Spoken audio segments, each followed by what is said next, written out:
प्रभवति जगतः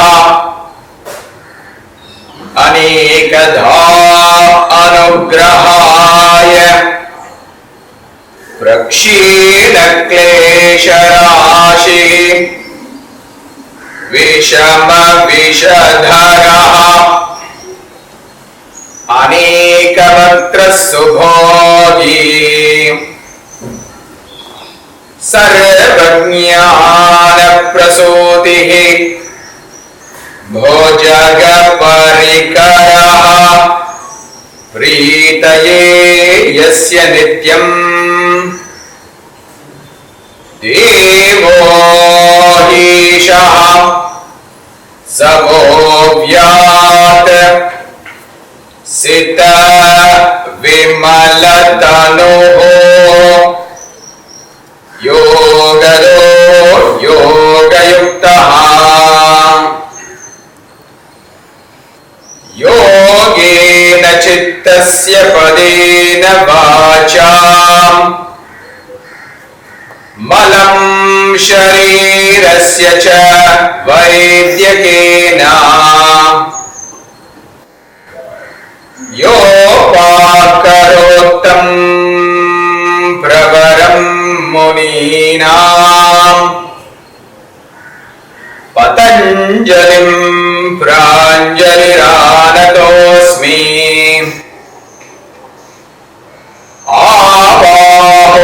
आबाहुपुरुषाकारं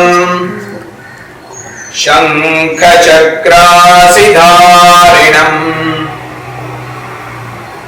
सहस्रशिरसं श्वेतम्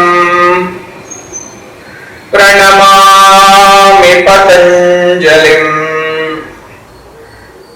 श्रीमते अनन्ताय नागराजाय नमो नमः। पातञ्जल महाभाष्य चरक प्रतिसंस्कृतैः मनोवाक्काय दोषाणां हर्त्रे अधिपतये नमः।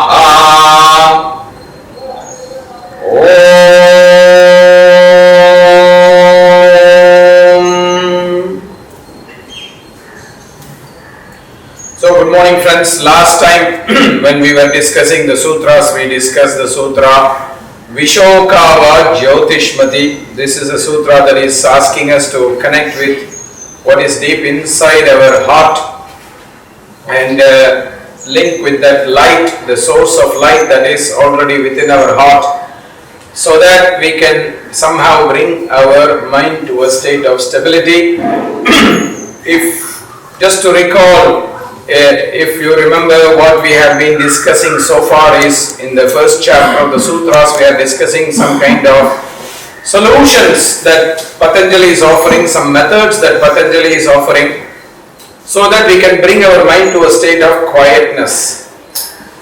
We can bring the mind which is disturbed to a state of quietness, so that we are able to be closer to the states of yoga. This is what is the goal of the sutras. Especially in the first chapter, we want to come near the state of yoga, near the state of samadhi, etc.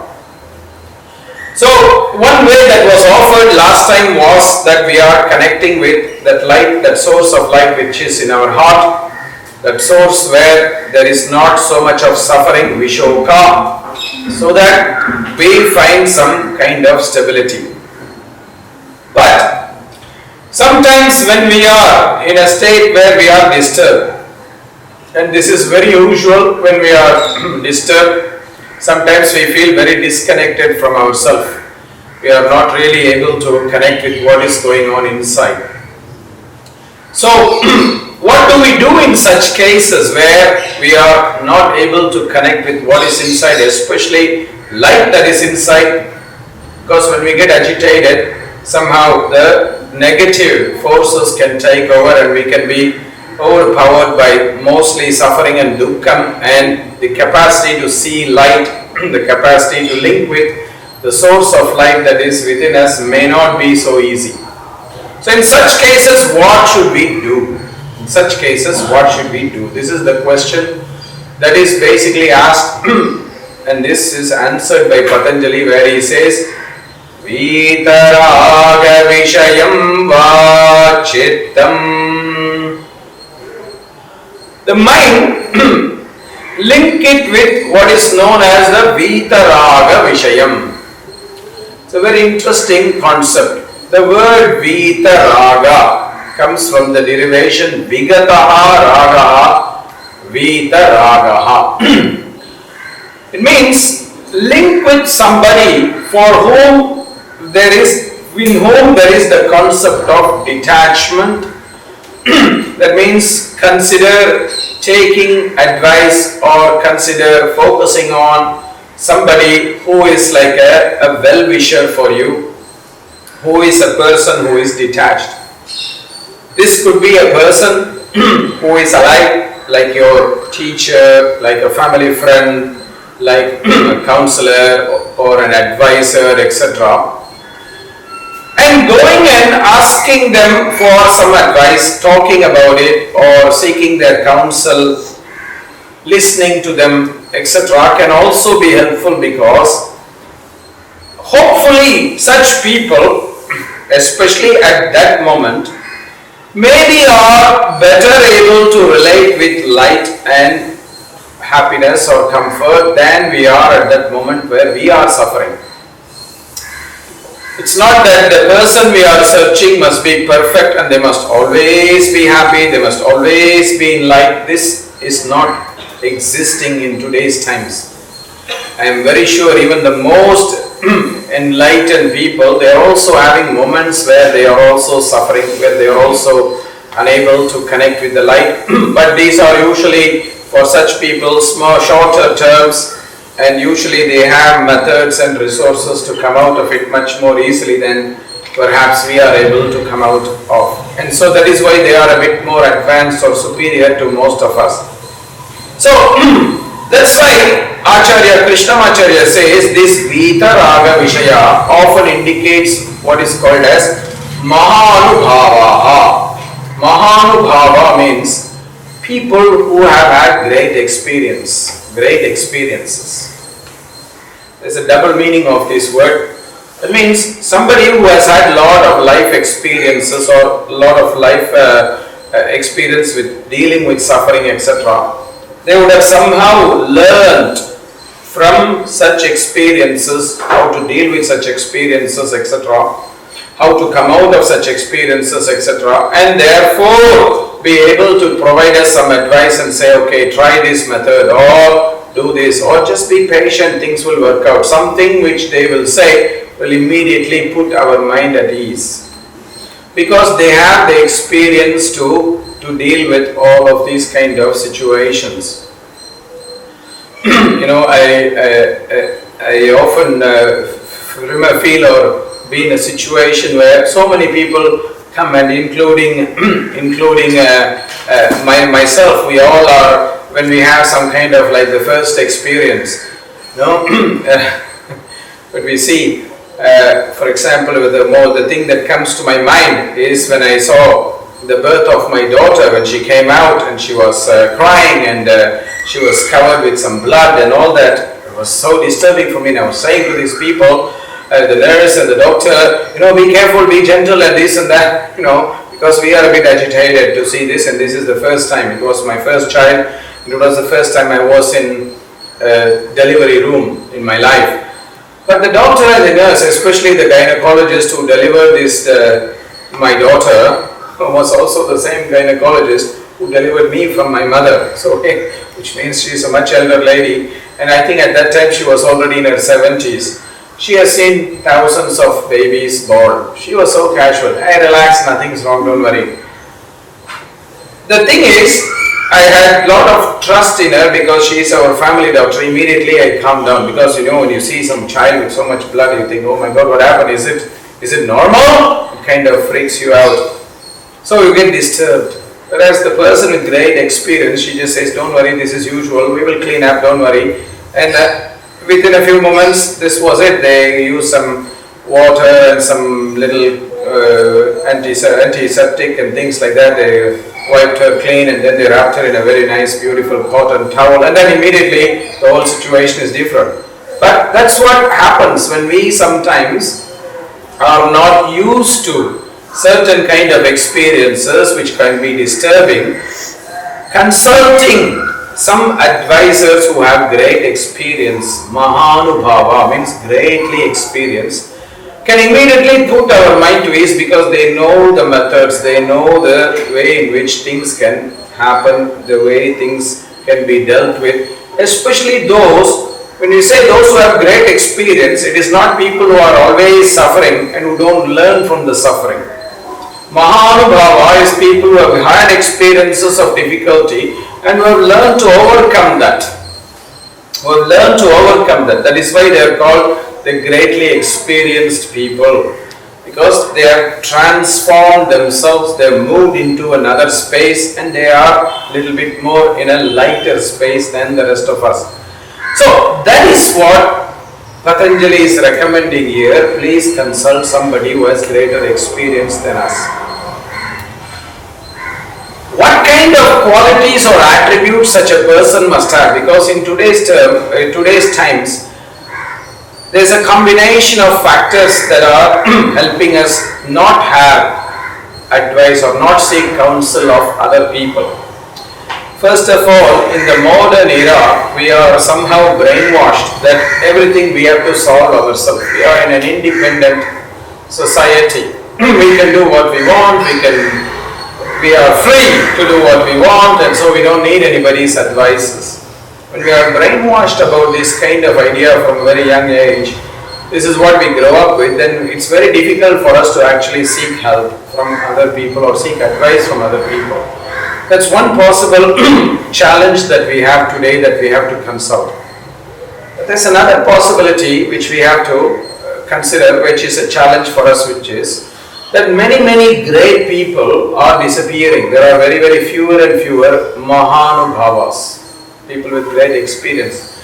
Because if we are all, let's take a simple example, if we are all people who are growing up in an era where we are brainwashed again and again that we can deal with it ourselves, we all grow up with this.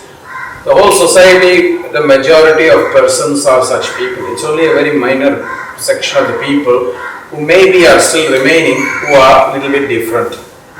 So finding such people is also not so easy. Finding such people is not so easy, so we cannot ask them for advice because we cannot find them. Who are we going to look toward? They are not there anymore.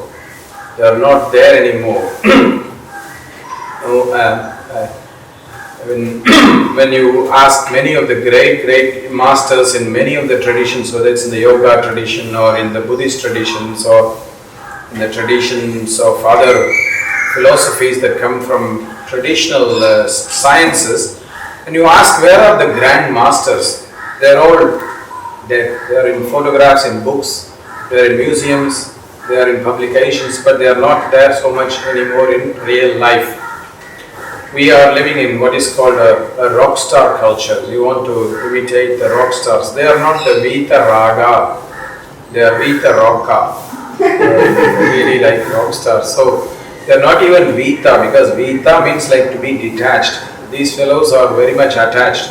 And now there is so many options for us to be rock stars easily. You have YouTube, you make some very funny videos, immediately you have 2 million people looking at you on YouTube, and then you become a star. Or you go to Instagram, you go to Facebook, and you have 1 million followers, you become a star. But is this making us a qualified person? That's why there is a pun in that word, Mahanubhava. The word Mahanubhava also can be interpreted as the one who has experienced the Maha, the highest.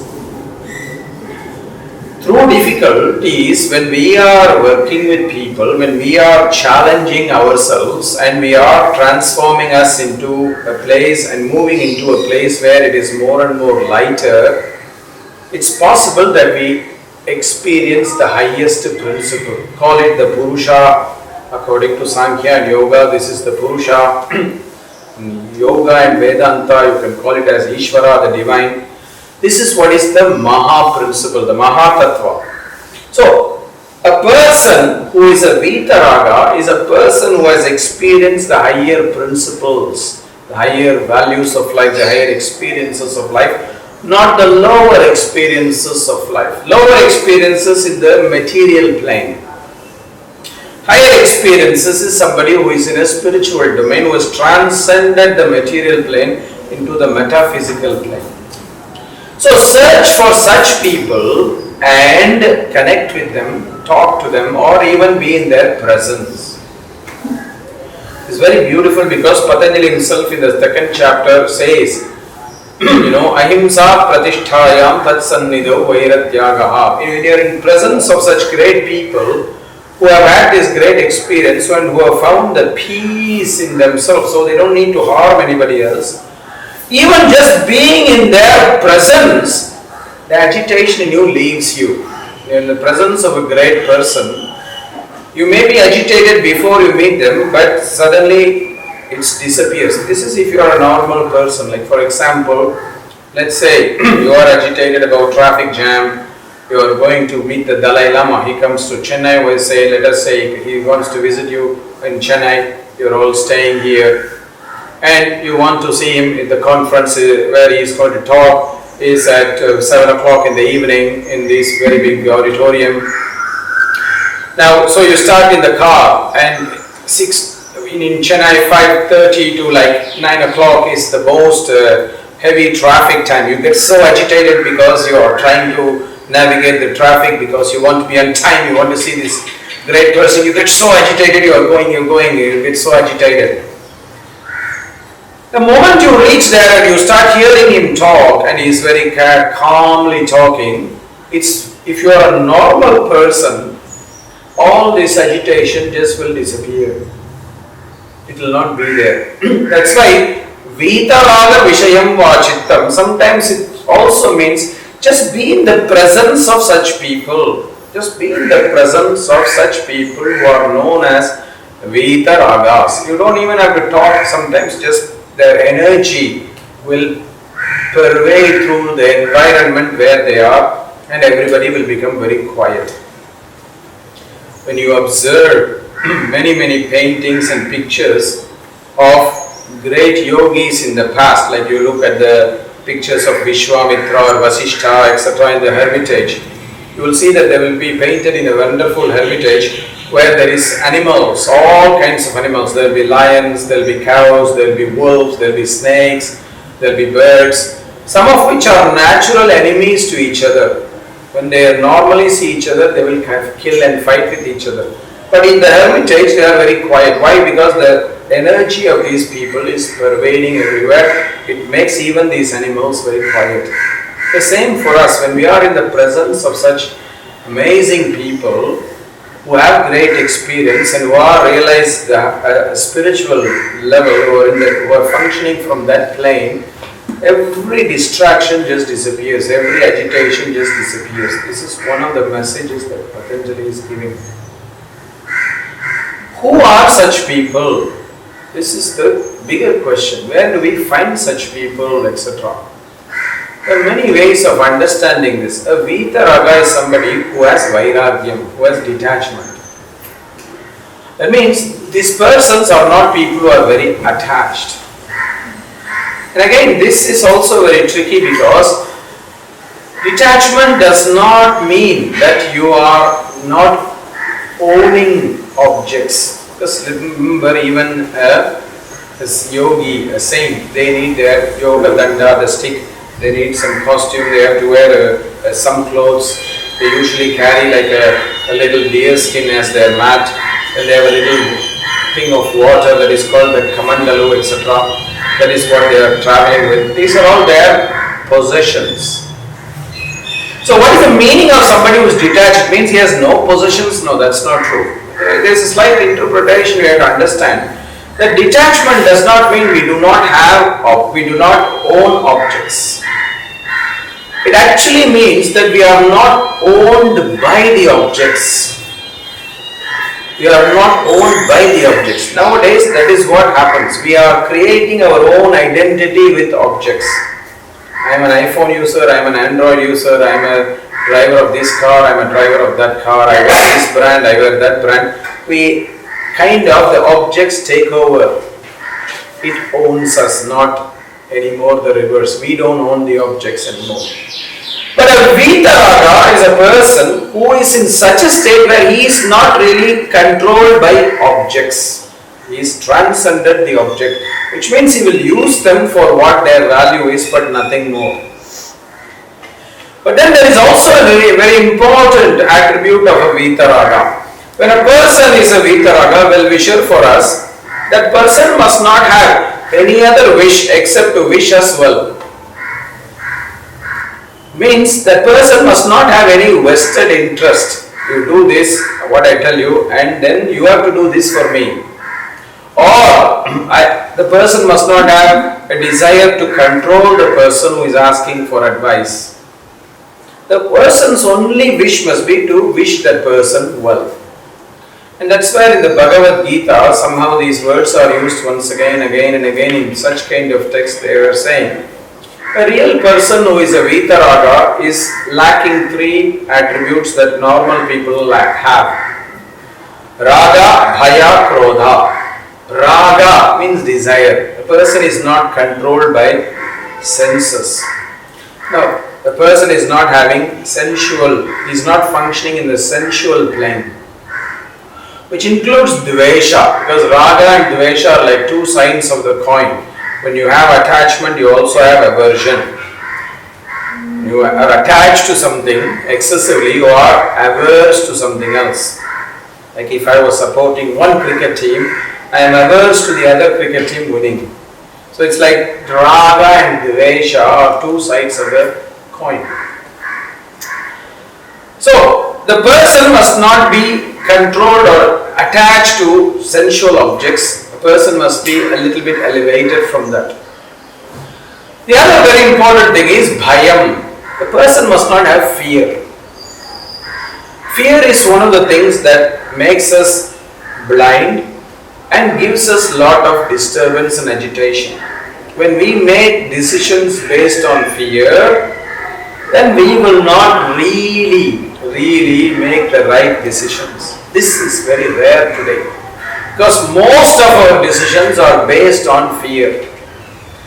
Whereas in the traditional time, a vitaraaga was not somebody who was making decisions based on fear. Give a classic example. In the old days, the Ayurvedic doctor or the astrologer or the yoga teacher, etc., they were the usual vitaraagas. They were the people who were the people who we would consult in some kind of times when we were having difficulties. So say you went to an astrologer, a vitaraaga. If he was a vitaraaga, he will have no fear in telling you the truth. He will not tell you what you want to hear. Suppose he sees that your chart has some problems. He will not tell you, oh, your chart is wonderful, don't worry, everything will be fine. You will live 100 years. You will become president of the country. You will not say all these lies just because you want to hear that. He will actually tell you what is the truth, which sometimes may not be easy to digest. Sometimes may not be easy to digest. That is why bhayam must not be there. A well-wisher must not be afraid to wish you well, which sometimes may be to tell you, hey, what you are doing is wrong. What you are doing is wrong, you need to correct yourself in your behavior. The person will not hesitate to say. Fear will hesitate to say. They will start thinking, oh, if I say this person will not come back, then I will lose business, then he will not come back monthly consultations, then I will have a problem. This will not be the right person, the right vitaraaga. The person who is a good vitaraaga is a person who will immediately tell you the truth, maybe in a nice way. But he will tell you the truth. He will not hesitate to say the non-truth. There were people like that in the past. There are still some astrologers and Ayurveda doctors and other people who are still functioning like that, but they are not necessarily successful in general, because today sweet things sell, not right things. So there are still some people, and I have met some people, and I met also recently an astrologer who is like that, and sometimes I heard him say some very strong things to somebody. I asked him, you said so strong things, how can you say that? He said, sir, I have to decide whether I have to be afraid of the person or I have to be afraid of the Shastra. If I am afraid of the person and say something just because they want to hear, then the Shastra will punish me, because I am not truthful to the science that I am practicing. So that's why a well-wisher is a person who will not have any fear. Bhayam will not be there. Bhaya is another word for abhinivesha, fear. Then krodha, anger must not be there. A well-wisher must not be angry.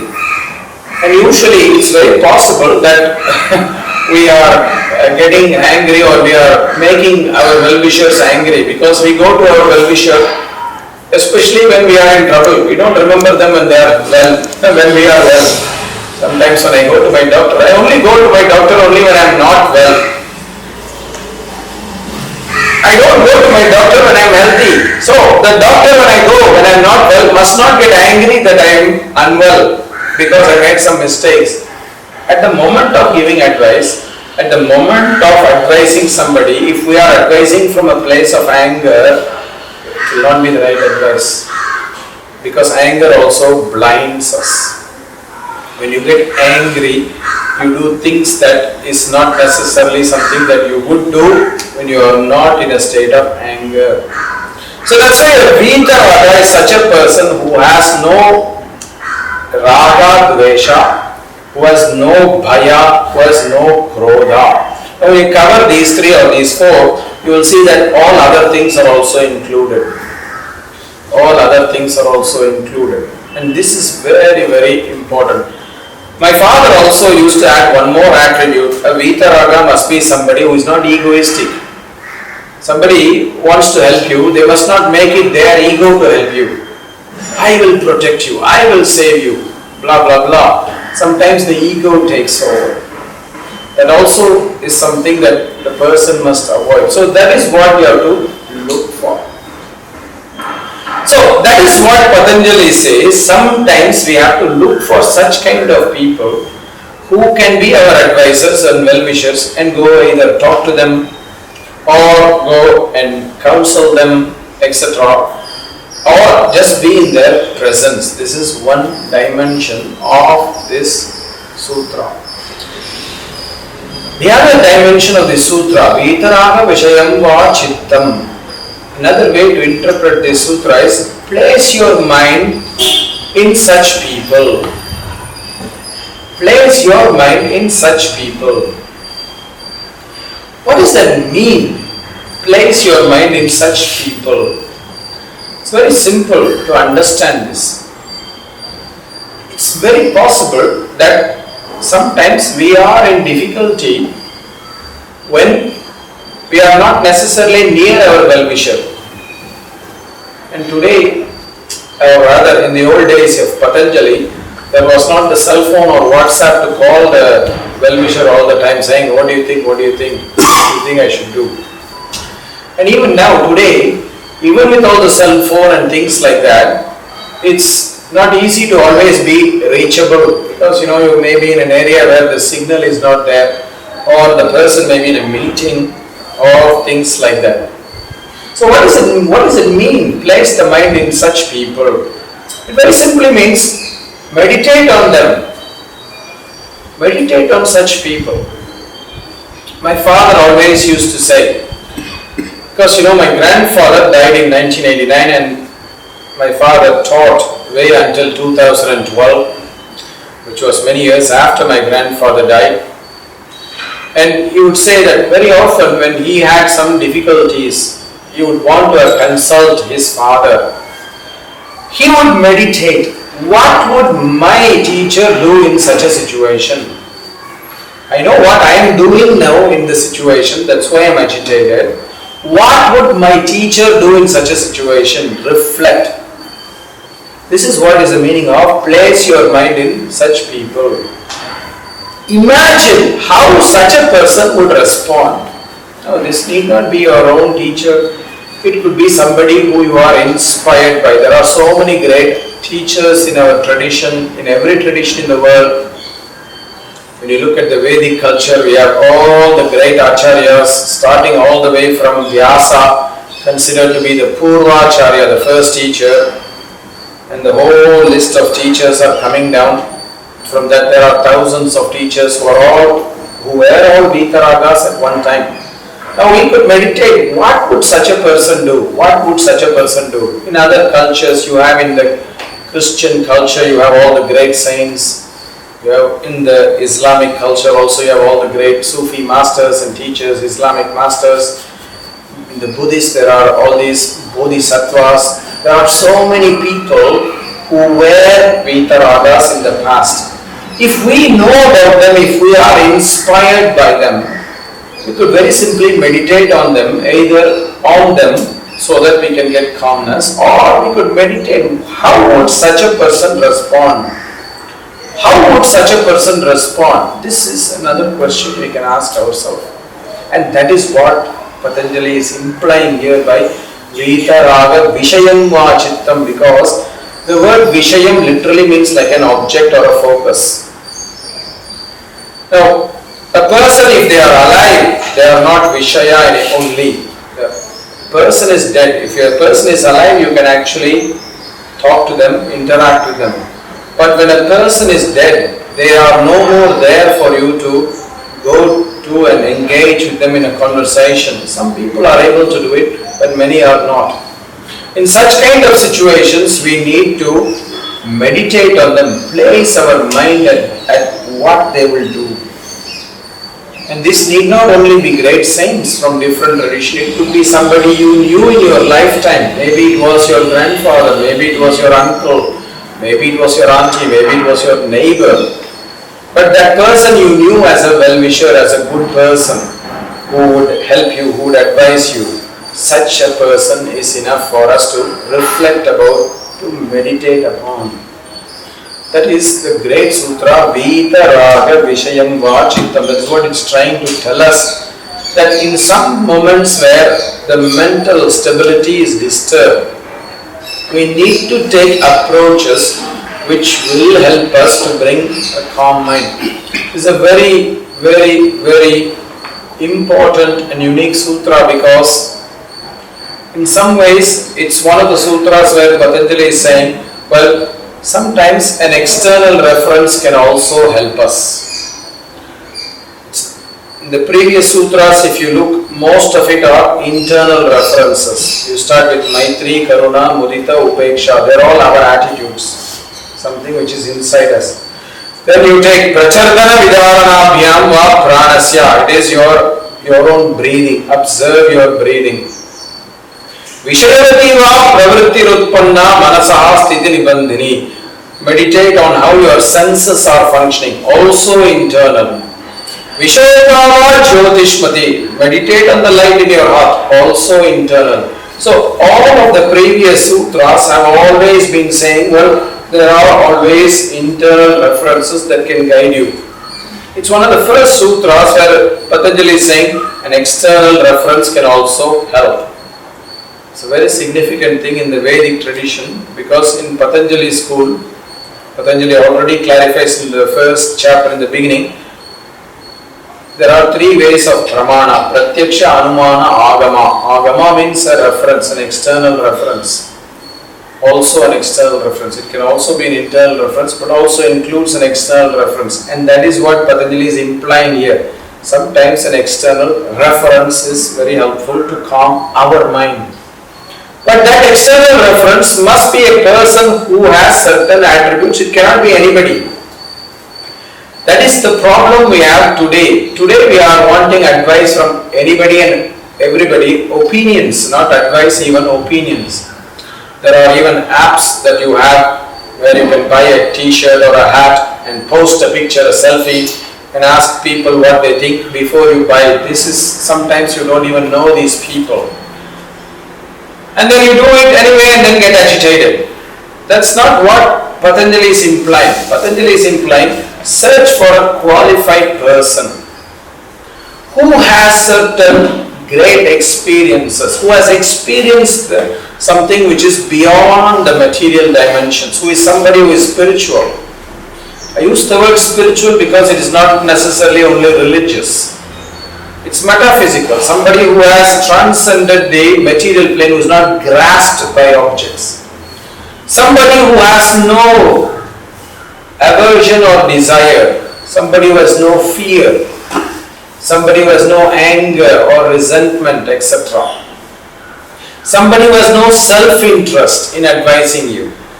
When you find such people, then remember to ask them or be inspired by them. That can help some quietness in our own system. This person could be alive, could be dead, could be from your culture, from another culture, but what's very important is that they must have certain qualities, at least for some time, or for the dominant amount of time, not always, because please remember, every human being is going through some kind of up and downs. When you look at life stories of great acharyas, they've also been challenged, they've also suffered. You read the stories, it's not that they were always free. Please remember, suffering can be a learning. That is what Patanjali will say in the second chapter as well. Eyam dukkam anagata parijnanam dukkam eyam. Dukkam, suffering, is the first clarity because it opens your eyes. When you don't suffer, you don't open your eyes. When you suffer, you open your eyes. So that's why search for people who are genuine, not perfect. Because a perfect person you will never find. But a genuine person, it's possible to still find, at least in our times. We are still very lucky and fortunate to have some people who are still very genuine, who are able to function as vitaraagas. So that is the sutra, vitaraaga vishayam va chittam.